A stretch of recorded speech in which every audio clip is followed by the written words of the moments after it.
Sa interview ng press kay Janine Gutierrez sa launching ng kanyang kalendaryo, sinabi niyang super excited na siya sa pagpasok ng bagong taon. I'm so excited and yun din ang nararamdaman ko na ang dami ko talagang pinagpapasalamat na nangyari this 2024. And I'm so excited to be opening 2025 with another milestone for me, say pa ni Janine.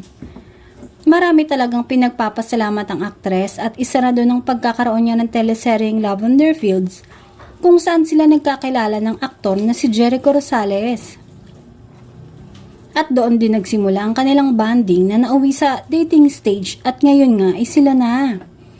Hindi pa man kinukumpirma ng dalawa kung sila na nga ba, ay marami na ang sigurado sa relasyon nila. Excited na din si Janine para sa pagpasok ng taong 2025 at sure naman na masayang sasalubungin ng dalaga ang susunod na taon kasama ang kanyang boyfriend na si Jericho Rosales.